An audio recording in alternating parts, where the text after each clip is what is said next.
जिस सैन्य स्तंभ की स्थापना सम्राट अशोक की ओर से यहां पर की गई है, दरअसल हम यहां की तस्वीरें आपको दिखाना चाहेंगे। आपको बता दें कि पूरा ये 18 मीटर ऊंचा स्तंभ आप देख रहे हैं, लेकिन इससे बिल्कुल सटा हुआ ये बस 4 कदम की दूरी पर यहां पर पूरा का पूरा पानी भरा हुआ है। बहुत सारे मेंढक भी यहां पर मरे हुए हमको दिखाई दे रहे हैं और इसी तरह ज्यादातर हिस्से में है। हालांकि पूछने पर हमें यह बताया गया है कि दरअसल यहां पर काफी ज्यादा पानी भर गया था, लेकिन पानी को हटाने का काम जारी है, क्योंकि अब कोरोना का डर लोगों के मन से धीरे धीरे खत्म हो रहा है। जिंदगी पटरी पर आ रही है, लोग भी यहां पर आने जाने शुरू हो गए हैं। इसी वजह से तेजी से काम करवाकर यहां से पानी को हटाया जा रहा है। लेकिन सवाल यह भी है कि अगर इसी तरह से पानी भरा रहा तो यकीनन इस सिंध स्तंभ को काफी नुकसान पहुंच सकता है। एक वक्त था जब भगवान महावीर की जन्मभूमि और भगवान बुद्ध की कर्मभूमि रहा ये इलाका पर्यटकों की आवाजाही से गुलजार रहता था। लेकिन इस साल सारी दुनिया की तरह यहां भी कोरोना ने सब कुछ बदल कर रख दिया।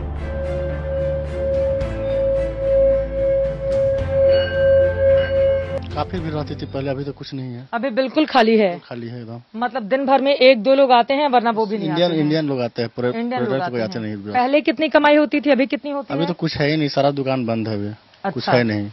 तो क्या चाहते हैं, बताइए नेता कौन सा अच्छा लगता है? नेता तो यहाँ का चेंज होना बहुत जरूरी है। यहाँ चेंज होना बहुत जरूरी है।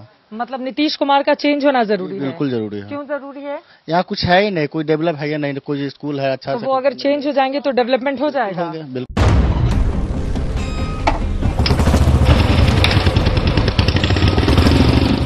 बहरहाल हमने लोकतंत्र के अतीत से रुख किया लोकतंत्र के भविष्य की ओर। बिहार में 2020 का विधानसभा चुनाव अपने अंतिम दौर में है। इस सिलसिले में पिछले कई दिनों में अपनी बुलेट से बिहार की सड़कें नापते हुए हमने बिहार के अलग अलग शहरों और क्षेत्रों के मुद्दे आप तक पहुंचाए।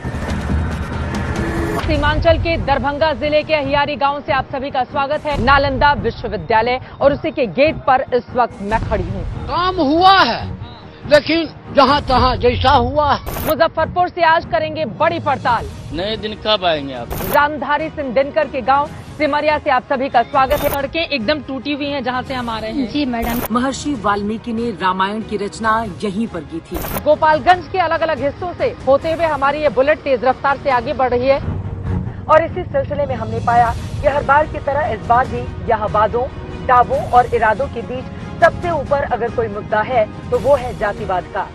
समझना मुश्किल है कि आखिर बिहार में उम्मीदवारों के चयन से लेकर वोटिंग तक का हर फैसला जातिगत आधार पर ही क्यों किया जाता है।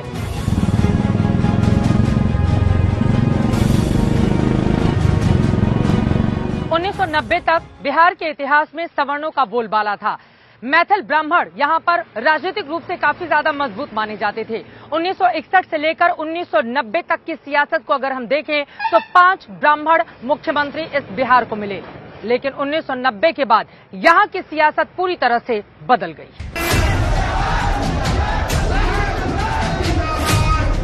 बिहार की सियासत में सीने में किसी शूर सा धंसा हुआ है जातिवाद। ऊंची जातियों के वर्चस्व वाली राजनीतिक संरचना के काल से लेकर ओबीसी और विशेषकर यादवों को बिहार की राजनीति के केंद्र में लाने वाले मंडलोत्तर राजनीति के दौर तक यहाँ जातिवाद कभी नेपथ्य में गया ही नहीं। यहाँ तक कि जब 2005 में विकास पुरुष की छवि लेकर आए नीतीश कुमार सत्तासीन हुए तो भी वो दलित राजनीति को महादलित कलेवर देने में जुट गए।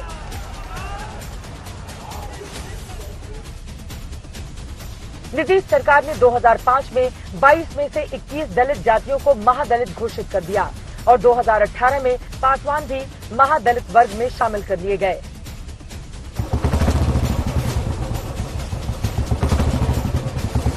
विकास का मुद्दा चुनावों के दौरान हावी तो है, रोजगार का मुद्दा भी छाया हुआ है, लेकिन जाति है जो विधानसभा के चुनाव से बिहार में जाती रही।